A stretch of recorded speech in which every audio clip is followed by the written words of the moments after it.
आज घरी होतं हवन कार्य आणि हवन कार्याची तयारी कशी केली आणि आज मला पुरणपोळीचा स्वयंपाक करायचा होता। आता हा स्वयंपाक कसा मी पार पडला तुमच्यासोबत सुद्धा शेअर करणार आहे। नमस्कार सर्वांना। तर दर महिन्याला आमच्या इथं हवन कार्य होते। आता दर महिन्याला आमची तारीख तर ठरवलेली नाही आहे, पण जी तारीख जमली त्या तारखेवर आम्ही हवन कार्य करतो। आता या महिन्याला आमची एंडिंगची तारीख आली होती, म्हणजे या महिन्याला स्टार्टिंगला हवन कार्य नाही झालं कारण आमचे कार्य वगैरे चालू होते आणि बाहेर काही कार्यक्रमानिमित्त गेलो होतो, त्यामुळे लवकर नाही झाली तर लेट घडवण्यामध्ये आली। आता इकडे सर्वात आधी मस्त सकाळी उठून सर्व कामं आवरली, आंघोळ केली, केश वगैरे मस्त वॉश केली, आज साडी घातली कारण आज घरी हवन आहे म्हणून। आता इकडे सर्वात आधी मस्त दारापुढे रांगोळी घातली आणि रांगोळी घातल्यानंतर आता हवन कार्याची वेळ होत आली म्हणून सर्वात आधी जो माझ्याकडे तूप, काल मी फ्रेश तूप काढून ठेवला होता कारण तूप घरी होता नाही म्हणून, तर याला आधी कढवून घेतली आणि मग लागली मी माझ्या प्रसादीच्या तयारीला। सर्वात आधी इकडे रवा भाजून घेतली कारण रव्याची प्रसाद आपल्याला करावा लागतो। आता इकडे वाट्यांमध्ये एका वाटीमध्ये दही, एका वाटीमध्ये दूध, एका वाटीमध्ये साखर आणि एका वाटीमध्ये तूप। आता आपल्याला हवनीसाठी हे एवढेही लागतात आणि जे फ्रूट आणले होते यांच्यावर पाणी घालून ट्रेमध्ये हे सर्व रेडी केली। आता इकडे माझ्या प्रसादीची तर तयारी झाली, पण घरी यांचे हवनाची सुद्धा उत्कर्ष आणि उत्कर्षच्या पप्पांची तयारी चालू होती। आता उत्कर्षने हवनीसाठी जेवढ्या काळ्या वगैरे लागणार होत्या ह्या तयार केल्या आणि हवन कार्याला छान अशी सुरुवात झाली।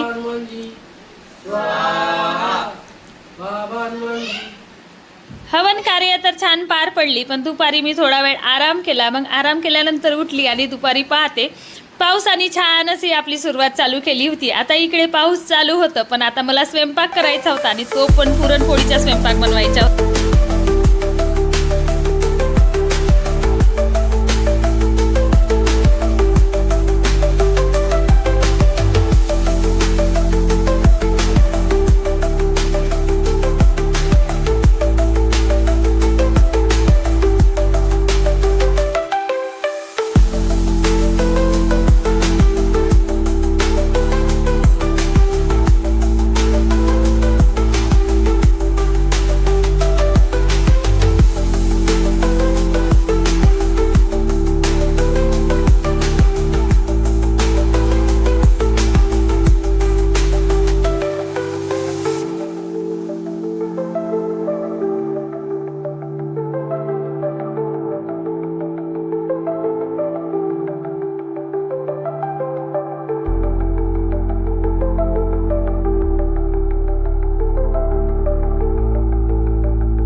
वगैरे झालं, झाडू लावून झालं, माझा ओटा क्लीन करून झाला, भांडे सुद्धा घासून घेतली आणि मग वळली मी माझ्या स्वयंपाकाकडे।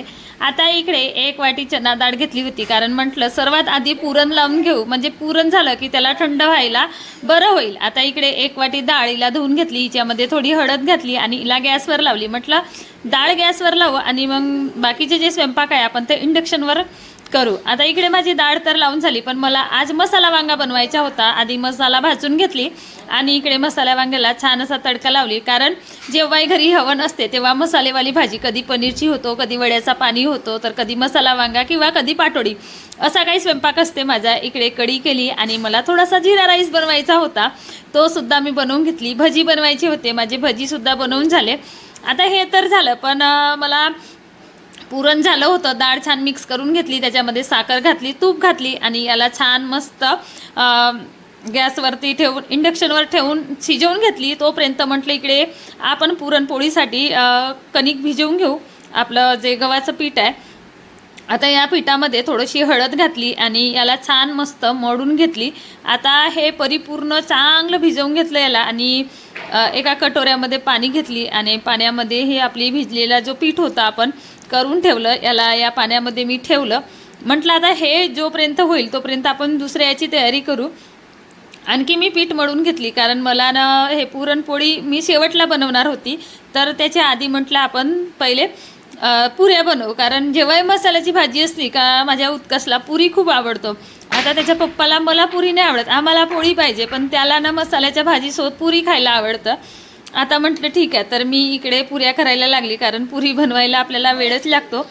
आता इकडे छान अशा माझ्या पुऱ्या तर बनवून झाल्या, पुरणसुद्धा रेडी झाला होता.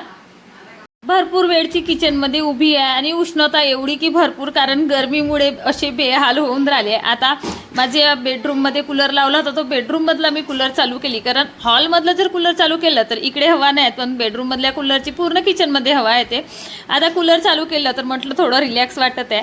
आणि जो पीठ आपण पुरणपोळीसाठी जो मळून ठेवला होता, तर हा पीठ मी पाण्यामध्ये मळल्यानंतर 15 मिनिट ठेवली, म्हणजे माझ्या पुऱ्या बनेपर्यंत मला 15 मिनिट पुरी बनवायला लागले. आता 15 मिनिटानंतर याला काढली आणि याला चांगलं सॉफ्ट होईपर्यंत आणखी मळली, कारण हा जेवढं आपण याला चांगलं मळू तेवढी आपली पुरणपोळी छान होईल. मग त्याला तेल लावली आणि तेल लावून छान बाजूला ठेवली. आता पुरण रेडी झाला होता आणि आपण याला थंड व्हायला बाजूला ठेवलं होतं, म्हणून थंड होऊन हा सुद्धा रेडी होता. आता पुरणसुद्धा याच्यामध्ये छान मिक्स करून घेतली, म्हणजे पुरण आपला सुद्धा रेडी झाला. आता बनवायच्यात आपल्याला छान छान पुरणपोळ्या.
पुरणपोळी बरोबर जमत नव्हती, कधी माझ्या हाताने पुरण गिला व्हायचा, तर कधी ती पुरणपोळी करताना पुरण बाहेर निघायचा किंवा पोळी फाटायची. म्हणजे मला पुरणपोळी परफेक्ट नाही जमायची, तरी मी तिला कशी तरी जमत होती.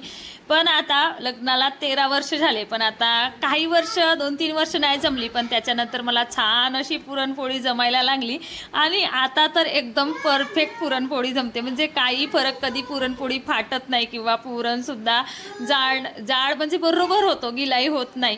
म्हणजे असा एकदम परफेक्ट माझ्या हाताने तयार होताना छान असा माझा स्वयंपाक रेडी झाला. म्हणून तुम्हाला सुद्धा आवडला का माझा ब्लॉग आवडला असेल तर नक्की माझ्या यूट्यूब चॅनलला तुम्ही सबस्क्राईब करा. बाय सर्वांना, भेटू नेक्स्ट ब्लॉगमध्ये.